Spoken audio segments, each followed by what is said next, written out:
जय मां कामाख्या। आपका बहुत बहुत स्वागत है कामाख्या धाम में।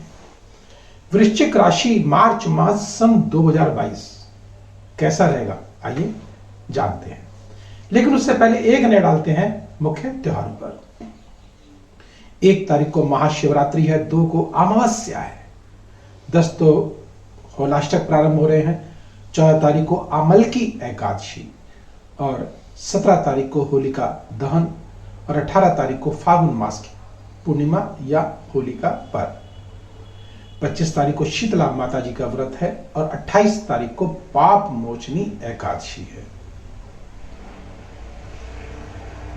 ग्रहों की बात करने से पहले एक विशेष जानकारी देना चाहता हूं आपको कि आपको एक जिज्ञासा होगी कि इस माह में कौन से शुभ दिन है और कौन से अशुभ दिन है, अर्थात किन तारीखों को हमको कार्य नहीं करना चाहिए, जानेंगे। और अशुभ ग्रहों के जो उपाय हैं कामाख्या तंत्र से वह भी जानेंगे और इस माह को मंगलमय चमत्कारिक बनाएंगे। अब आइए बात करते हैं ग्रह गोचर पर। ग्रहों की स्थिति क्या है। बुध को अगर हम जानेंगे तो कुंभ राशि में 6 मार्च को प्रवेश कर रहे हैं, लेकिन मीन राशि में यही 24 मार्च को प्रवेश कर जाएंगे। और सूर्य देव की अगर बात करें तो मीन राशि में 14 मार्च को प्रवेश करेंगे।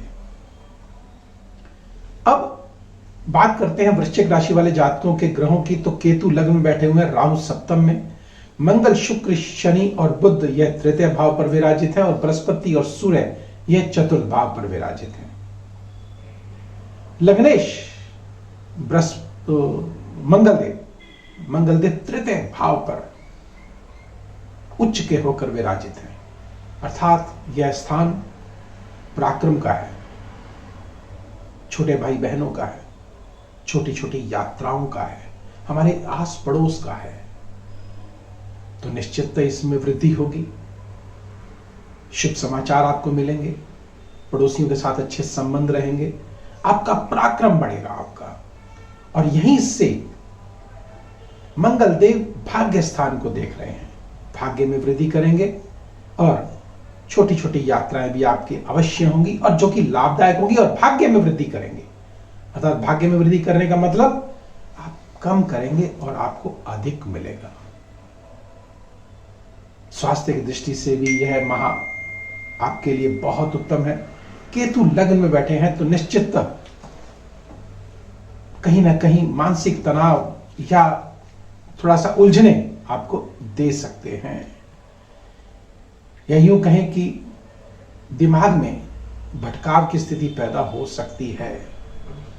जैसे बिना पानी के मछली तड़पती है, ऐसी पोजीशन आ सकती है। और ऐसा ना हो इसके लिए छोटा सा उपाय करेंगे और इस माह को मंगल में बनाएंगे। अब हम बात करते हैं राहुदेव की। राहुदेव जो कि सप्तम भाव पर विराजित हैं और सप्तम भाव पर विराजित होने का अर्थ है कि पारिवारिक जीवन में मतभेद, अलगाव या तलाक तक की नौबत आ सकती है। दैनिक आय में हमको दिक्कत आ सकती है और पार्टनरशिप अगर आपकी व्यवसाय में अगर चल रही है तो वहां पर मतभेद पैदा हो सकते हैं। और यहां से पंचम दृष्टि को या आय स्थान को देखेंगे तो आय में अचानक वृद्धि होगी और नुकसान भी आपको हो सकता है। लेकिन उसके लिए आपको लाभ ही हो, ये कैसे जानेंगे। अपनी मूल कुंडलियों में राहु की स्थिति को अगर जान लेंगे और वहां पर अगर शुभ अगर है तो यहां पर आपको शुभता अवश्य मिलेगी। और इतनी शुभता मिलेगी कि आप जैसे आप जान रहे हैं कि 5 राज्यों में चुनाव होने जा रहे हैं, तो वहां पर आप अगर चुनाव लड़ रहे हैं या टिकट की होड़ में लगे हैं तो टिकट भी आपको मिल सकती है, आप चुनाव भी जीत सकते हैं। लेकिन अगर मूल कुंडली में राहु की स्थिति सही है तो, और अगर किसी कारण से थोड़े बहुत अंशों से रह भी रहा है तो आप मेरा अगला वीडियो देख सकते हैं और जान सकते हैं उन उपायों को कि किस प्रकार से हमको टिकट मिले और हम चुनाव में जीत जाए। वह महा उपाय मां कामाख्या के आपको अगले वीडियो में मिलेंगे।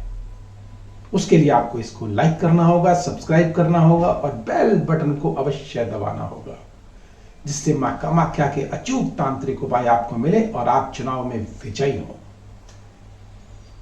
अब हम बात करते हैं शनिदेव की। शनिदेव तृतीय भाव पर विराजित हैं और स्व की राशि में, मकर राशि में, और गोचर में अगर तृतीय भाव में अगर शनिदेव आ जाएं तो निश्चित हर तरफ से व्यक्ति को भाग्य से उज्जवल अर्थात भरपूर कर देते हैं, हर कार्य में पूर्ण कर देते हैं, पराक्रम बढ़ा देते हैं, ओजस बढ़ा देते हैं और शत्रुओं का नाश करते हैं।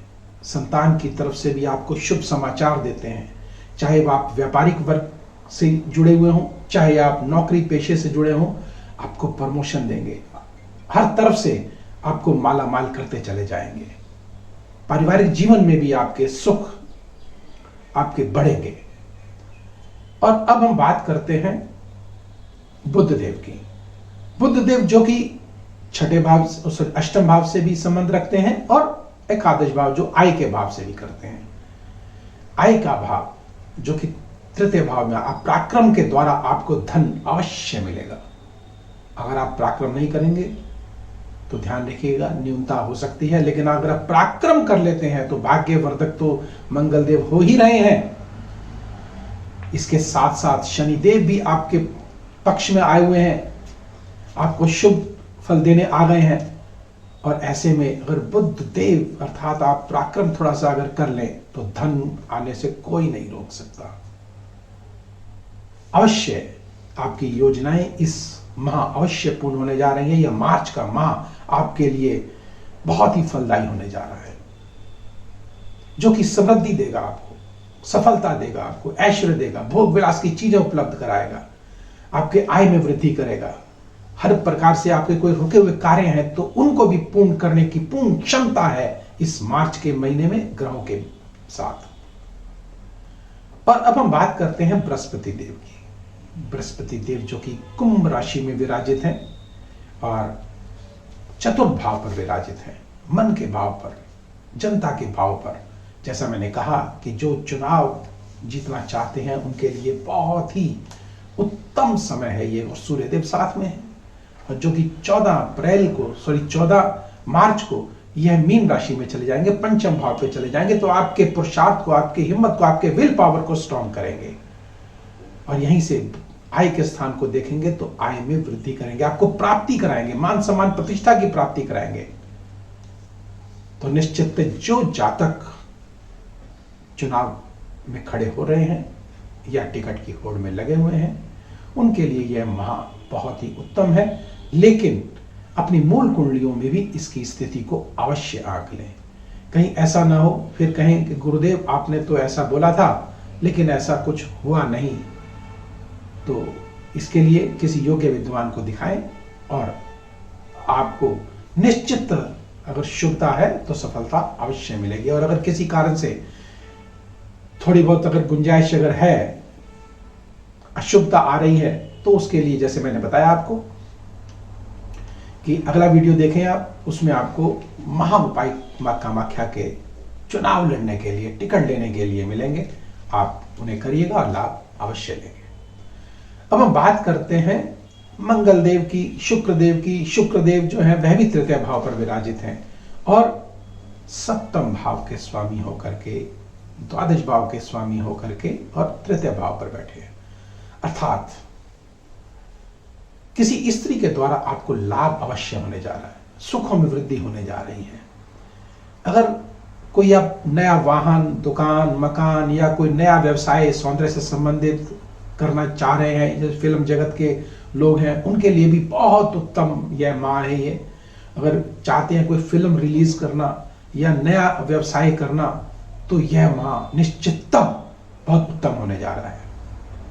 न्यूमरोलॉजी के हिसाब से भी 2022 6 अंक आता है जो कि शुक्रदेव का है और शुक्रदेव यहाँ तृतीय भाव पर बैठे हैं और निश्चितता पराक्रम के साथ और पार्टनरशिप के साथ आपको अवश्य लाभ होने जा रहा है। और आइए अब उन तारीखों को भी जान लेते हैं जिन तारीखों को हमको कार्य नहीं करना। 1 तारीख, 2 तारीख, 11 और 12, 20, 21, 28 और 29 तारीख, भूल कर भी इन तारीखों को कार्य ना करें। अगर करना भी पड़े तो ऐसा कौन सा महा उपाय है जिसके करने से निश्चित इस माह को हम मंगल में बना सकते हैं या अशुभता को शुभता में परिवर्तित किया जा सकता है? आइए जानते हैं। एक पंचमुखी रुद्राक्ष लीजिएगा, उस पर काम्या सिंदूर को लगाइएगा और रात्रि को अपने सिर के तकिए के नीचे रख लीजिएगा और प्रातःकाल सुबह 7 बार अपने सिर के ऊपर से घुमा करके एक वाक्य बोलेंगे खाली कि हे मां कामाख्या, मेरे पापों को, मेरे परिवार के पापों को क्षमा करें। तो निश्चित आपके भाग्य में वृद्धि अवश्य होगी और जो भी आपकी कामना है वह मांगिएगा और शिवलिंग पर अर्पण करके आ जाइएगा। आपकी मनोकामना अवश्य पूर्ण होगी और यह माह आपके लिए चमत्कारिक और मंगलमय अवश्य होगा। तो अब समय की सुई इशारा कर रही है कि मुझे अपनी वाणी को यहीं विराम देना होगा। मुझे दीजिए आज्ञा। जय मां कामाख्या।